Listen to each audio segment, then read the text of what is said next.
ഞാൻ പറഞ്ഞുതരാം ചേട്ടാ, ശ്രദ്ധിച്ച് കേൾക്കാം. ഒരു സെക്കൻഡ്. സൂര്യന്റെ സഹായം ഇല്ലെങ്കിൽ ചേട്ടന്റെ പേര് പോലും പറയാൻ പറ്റില്ല കുറച്ച് ദിവസം കഴിഞ്ഞാൽ. മൂണിന്റെ സഹായം ഇല്ലെങ്കിൽ ചേട്ടന് ഇമ്മ്യൂണിറ്റിയും കിട്ടില്ല. നക്ഷത്രങ്ങളാണ് നമ്മളെ മുഴുവൻ നിയന്ത്രിക്കുന്നത്. ചേട്ടനൊരു ഗേൾ ഫ്രണ്ടിന്റെ മെസ്സേജ് വന്നാൽ ചേട്ടന്റെ മാനസിക നില മാറുമോ? മാറോ ഇല്ലയോ? ഒരു മെസ്സേജ് വന്ന വീട്ടിലിരിക്കുന്ന ഗേൾ ഫ്രണ്ട് നിർദോഷമായ ഒരു ഉദാഹരണം പറഞ്ഞാൽ ബഹുമാനിക്കുക വേണ്ടത്. റെഡി? ഒരു മനഃശാസ്ത്രം. ഡാനിയൽ ഡെന്നറ്റ് എന്ന് പറയുന്ന ആളെ ഫോക്ക് റിലീജൻ എന്ന് പറഞ്ഞൊരു സാധനത്തെ കുറിച്ച് പറഞ്ഞിട്ടുണ്ട്. അതായത് ഈ ഹിപ്നോട്ടിസം, അതുപോലെ തന്നെ ഇൻജക്ഷന്, ഇൻഹലേഷൻ ഓഫ് ഹാലൂസിനേഷൻ, ഇവയെല്ലാം ഹാലൂസിനേഷൻ ഇതെല്ലാം വഴി പ്ലാസിബോ എഫക്ട് ഉണ്ടാകുന്ന അദ്ദേഹം പറഞ്ഞിരിക്കുന്നത്. ഇത് മാത്രമല്ല, ശരീരം സ്വയം പ്രതിരോധിക്കുന്ന ഇത്തരം ഘട്ടങ്ങളിൽ ചിലപ്പോൾ ചില സ്ട്രെസ്സുകൾ റിലീസ് ചെയ്യാനായിട്ട് ഈ പറയുന്ന ഹാലൂസിനേഷൻ ഉപയോഗിക്കും. That is just placebo effect, not at all a remedy.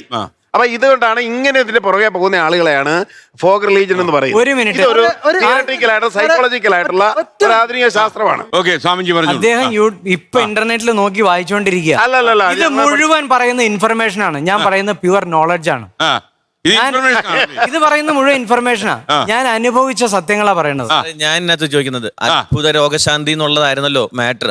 അതിലേക്ക് പോവാ. അപ്പൊ ഞാൻ ഇവർ ഇത്രയും നേരം ഇവിടെ പറഞ്ഞിരിക്കുന്നത് SMS ട്രീറ്റ്മെന്റ് എന്നാ. ഇവിടെ ഇൻട്രൊഡ്യൂസ് ചെയ്ത ട്രീറ്റ്മെന്റ്, ഈ പ്രപഞ്ചത്തിൽ there are 14 dimensions in this space. നമ്മൾ ജീവിക്കുന്ന വെറും 3rd ഡയമെൻഷനിലാണ്. നമുക്ക് ഈ 3rd ഡയമെൻഷനിലുള്ള വസ്തുക്കളെ കാണാനും സ്പർശിക്കാനും മാത്രമേ നമുക്ക് സാധ്യമാവുള്ളൂ.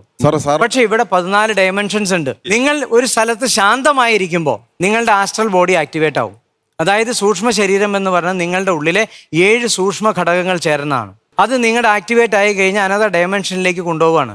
ഇവിടെ ഉണ്ടായിരുന്ന പുരാതന ഗുരുക്കന്മാരായിട്ടുള്ള ചരക ശുശ്രുത ഗുരുക്കന്മാര് ട്രീറ്റ്മെന്റ് ചെയ്തിരുന്ന മെത്തേഡ് ഇതാണ്. എന്ത് ട്രീറ്റ്മെന്റ് അവിടെ നടക്കുമോ നമ്മുടെ ബോഡിയിൽ അത് റിഫ്ലക്റ്റ് ആവും. നമ്മുടെ ബോഡിയിൽ ആ അസുഖം മാറുകയും ചെയ്യും. നമ്മൾ മോഡേൺ സയൻസിനെ പണ്ട് കാലങ്ങൾ മുതൽ വലുതാക്കി മാത്രം കണ്ടിരുന്നു. കാരണം ആത്മീയതയെ ഒരു മനുഷ്യന് മനസ്സിലാക്കാൻ പോലും ബുദ്ധിമുട്ടായിരുന്നു.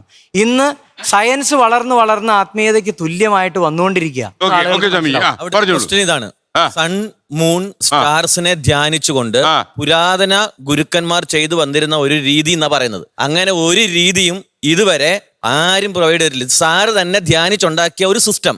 അല്ലാതെ ഇതുവരെ ഉള്ള ധ്യാനത്തെ നിങ്ങൾ അംഗീകരിക്കുന്നുണ്ടോ? ധ്യാനമൊക്കെ അംഗീകരിക്കുന്ന മെഡിറ്റേഷൻ ആർക്കും ചെയ്യും. ലോകത്തെവിടെയായാലും ഏത് സമയത്തും 24 വാർത്തകളും ഓഗ്മെന്റഡ് റിയാലിറ്റി പാക്കേജുകളും എക്സ്പ്ലെയിനറുകളും വിശദമായി കാണാൻ ഞങ്ങളുടെ യൂട്യൂബ് ചാനൽ നിങ്ങൾക്ക് സബ്സ്ക്രൈബ് ചെയ്യാം.